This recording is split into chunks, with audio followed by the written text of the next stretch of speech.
What's going on, Panthers fans? You're watching Panthers Today by Chat Sports. I'm your host, Tyler Smith, and we've been doing too many other people's mock drafts on the channel for too damn long. It's time for my Carolina Panthers mock draft 1.0. We're going to be doing them pretty much weekly all the way leading up until the NFL draft, so what better way right after the Super Bowl to get started with our mock drafts here on the channel. All right, as far as the Panthers 2026 draft picks go, they have 8 in this year's draft. In the first round, they pick at 19. In the second round, at 51. 83rd overall in the third round. 119 in round 4. In the fifth round, they pick at 156 and 157, so could potentially see a trade up there. For today's video, though, no trades will be made. In the sixth round, they pick at 198 and then 235, to round things out in round number 7. As far as what Carolina needs in this draft, I mean, look, honestly, they need a lot. Like I think the Panthers roster can upgrade everywhere, even after a playoff run this past season. I think you can upgrade specifically at the offensive line. Any pass catcher, honestly, just give Bryce Young another weapon here, make life a little bit easier for him on the offensive side of the ball. Edge rusher, Dan Morgan has obviously said to the media that edge is going to be addressed. They need to get better in the pass rush game. Off-ball backer, I mean, you need to upgrade from Christian Roseboom, and the Panthers just got killed over the middle of the field way too often. And then safety, I know a lot of Panthers fans are worried about that safety spot alongside Trayvon Murray, so I would bring in another guy to replace Nick Scott if you ask me. With that being said, make it happen. Make the Panthers go out there and crush the 2026 NFL Draft. Do one thing for me to lock it in. Go down below and tap that thumbs up icon like today's video. All right, so without further ado, the Carolina Panthers are now on the clock at pick 19. Where will they go in the first round of the 2026 NFL Draft? Without further ado, with the 19th pick in the 2026 NFL Draft, the Carolina Panthers select Kenyon Sadiq. Yes, I had to do it for the first mock draft that we're running on today's show. No pun intended. Kenyon Sadiq is just a freak on the football field, guys. 6'3", like 240, 250. He's just a monster out there. He's always going to win those one-on-one battles. And look, a goal of mine, aside from taking BPA at pick 19, I think the Panthers could take any position. If you're asking, if you're going to be in the comments section telling me, Tyler, they need to go after edge, they need to do linebacker in round 1, I'm just going to take the best football player on the board. In my opinion, at 19th overall, that is going to be Kenyon Sadiq. And he's going to make life for Bryce Young a heck of a lot easier. 51 catches in 2025. Look, the counting stats aren't even that crazy on Sadiq. It's really the tape that jumps off the page in terms of what he's going to do at the next level, because he just beats guys at the first, second, third level of the football field. 8 touchdowns in 2025. I will say 6 drops on 71 targets. That's not the best percentage that we're looking for here, but it's something that can be shored up at the next level. Over double-digit yards per catch in each of the past 2 seasons, and this is also a guy who's gotten way better as the collegiate career has gone on. Now, with more volume comes more drops, but, I mean, the guy had 8 touchdowns this year. Constantly in the red zone was he targeted by Dante Moore in this Oregon Ducks offense. Like, you just saw that he moved a little bit different on the football field. A little scouting report for Kenyon Sadiq here. I mean, he looks like a straight-up bodyguard out there. He's 6'3", 245, basically 6'4", 250, if you ask me. He wins at every single level, though. He's got speed, he's got finesse, he's got strength. Like, he'll have tacklers bounce it off of him. He's just really a can't-miss player in terms of catching the ball. And he's also a decent run blocker as well. He needs better blocking technique in that regard, but he has the straight size and frame to be able to move guys off their spot. He's not going to lose one-on-one battles. He's got both short area quickness to do like drags over the middle and make plays with the ball in his hands, or he's got long speed to beat guys down the field and catch some things over the top. He doesn't really have a lot of holes in his game, so I wouldn't be mad at all if the Panthers selected him with pick 19. Who's your guy, though, in the first round of the NFL Draft for Carolina? Who should the Panthers pick with the 19th overall selection? Comment down below who your guy is.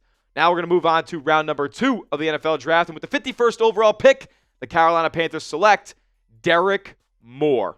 Just a straight-up baller from Michigan on the edge. So we're going a little bit after need here at the edge rusher spot, going after Derrick Moore. And look, if you ask me, I don't know if he's going to fall all the way to the 51st overall pick. He's a straight-up beast. I'm not going to lie to you guys. Double-digit sacks in 2025. But one thing we know is Dan Morgan knows he has to address edge.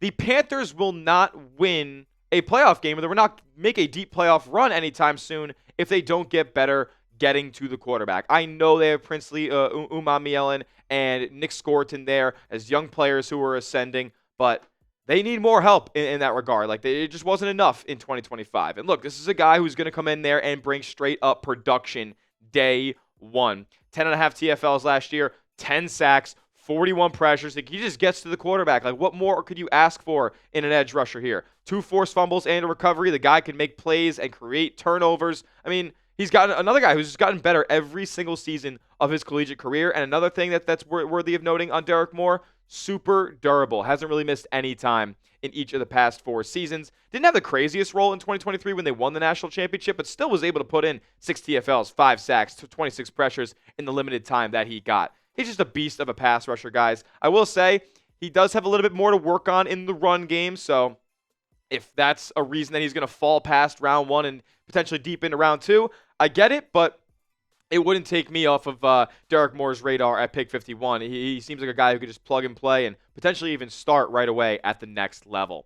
In the 3rd round, we're going to go with a bit of a fan favorite. With the 83rd pick in the 2026 NFL Draft, the Carolina Panthers select Jacob Rodriguez, the Senior Bowl standout, another guy whose tape just tells you all that you need to know. The stats back it up as well with Jacob Rodriguez, but look, if you don't get Devin Lloyd in free agency, welcome to the team, Mr. Quarterback of the defense. That's what Jacob Rodriguez is. He's a natural-born leader, can wear the green dot, can call out the defense, and make plays on the football. Like, he's just a baller, man. Like, watch this guy's tape. He flies around the football field. 128 tackles in 2025, 11 TFLs, 10 pass breakups to 4 interceptions. So if Panther fans are looking for an upgrade in terms of pass coverage at that off-ball backer spot, then look no further than Jacob Rodriguez. But that's not to say that he's not that he's a slouch in the run game either. 7 forced fumbles in 2025. The guy was just creating turnovers all over the football field. He got in the end zone as well. Like, he's just a highlight level player, man.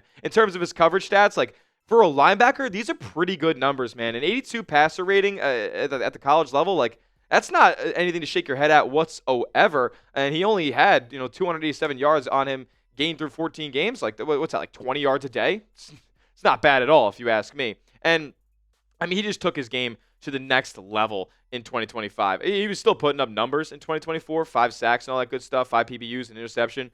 But the turnovers were just taken to the absolute max this past season. And this is a guy who I know is going to fight every single down and give it 110% effort every single time the ball is snapped. So bring him to Carolina. The only thing is, he may be drafted ahead of Derrick Moore. He may be drafted close to the top of the 2nd round. Who knows, man? There's a good chance that Jacob Rodriguez won't be there at 83 or pick 51. So, look, blame PFF's mock draft simulator for letting him fall to us at pick 83, but it's a pretty good chance he won't be there come April for the Carolina Panthers.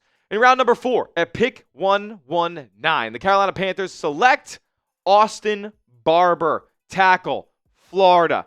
SEC tackles, man. They're usually going to work at the next level. And we also got a pretty good value on this Austin Barber pick. Dane Brugler had him ranked pretty highly in his top 100 prospects. Look, I just couldn't ignore offensive line any longer, and I think we're getting a steal here with Barber in the 4th round. When you look at the Panthers O-line in terms of Ike Ekwonu's torn patellar, and he's going to be out for a good bit next year, and Taylor Moton's not getting any younger, you need a stopgap replacement and then somebody who could eventually take over for Moton at the right spot. So look no further than Austin Barber here, man, who graded out excellently, specifically in the run game. I mean, a 90 run block grade. That might be one of the better tackle grades in that regard in all of college football last season.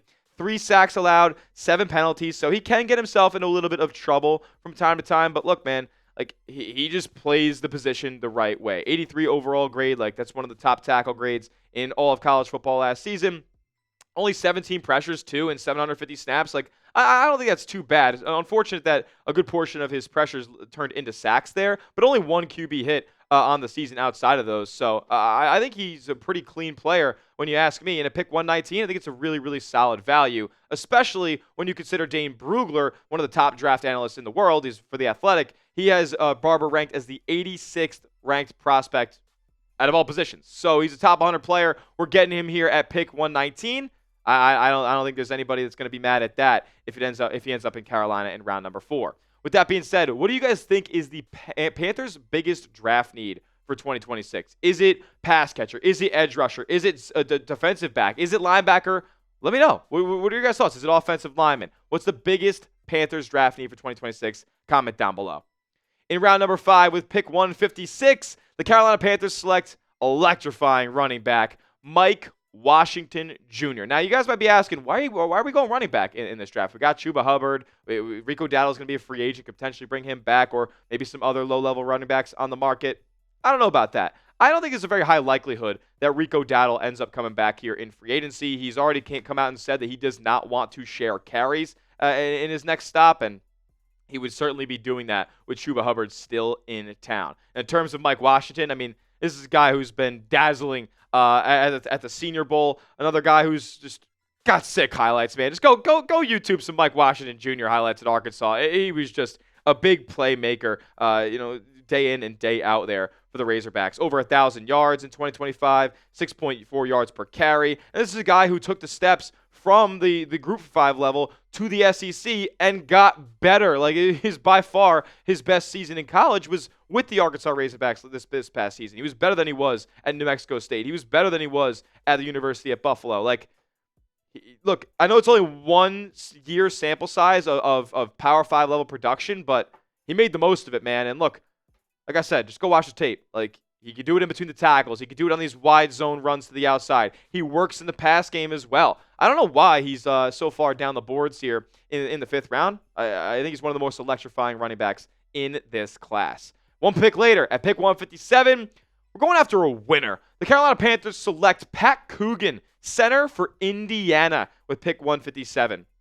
And look, there's not a great chance that the Panthers re-sign all of their offensive linemen that are hitting free agency this year, and there's also no guarantee that center Cade Mays ends up returning either. It's going to cost the Panthers a decent bit, maybe like something along the lines of like $10 to $15 million for Cade Mays. So if they decide not to bring him back, or he takes a bigger payday elsewhere, then they're going to have a serious hole at that center spot, because Cade Mays was one of the better guys in the league at center last year. But Pat Coogan was one of the better centers in all of college football last year. 82 pass block grade, 74 run block grade to round out to a 77 overall per PFF. But the guy allowed 0 sacks. He had 2 penalties, kept things very, very clean for Fernando Mendoza and company at Indiana. And look, it's the late 5th round. It's never a bad idea to go after guys who just win football games and are a part of winning units.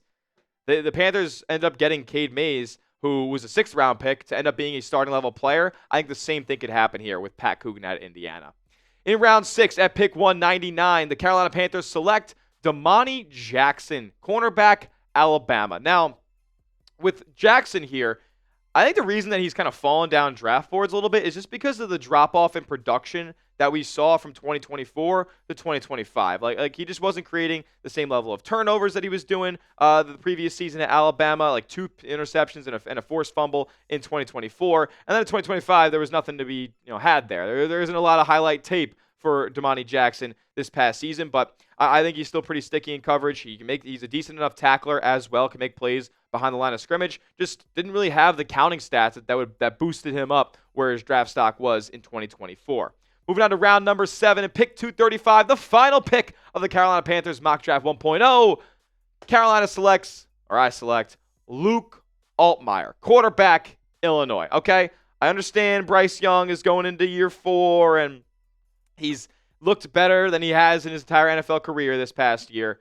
But remember, Dan Morgan did say in his postseason press conference after the Panthers lost to LA that he may bring in a younger QB too. It's not looking super likely that Andy Dalton returns back to Carolina next year. They're going to cut him, save $2 million, and then probably bring in another younger option to give Bryce Young just a little bit of competition. Have somebody, let Bryce Young know we did draft somebody, and there's an opportunity that if you screw up, we'll stick him in the lineup. And Luke Altmaier is a guy who was in college forever, and he's the guy who took care of the football, 21-5 in terms of touchdown to interception ratio in 2025. I actually don't even think that 2025 was his best collegiate season, but he's a guy who's commanded an offense for multiple years now at the highest level in the Big Ten. So I'd be in favor of bringing an experienced college guy like Altmaier there behind Bryce Young to play QB2 next season.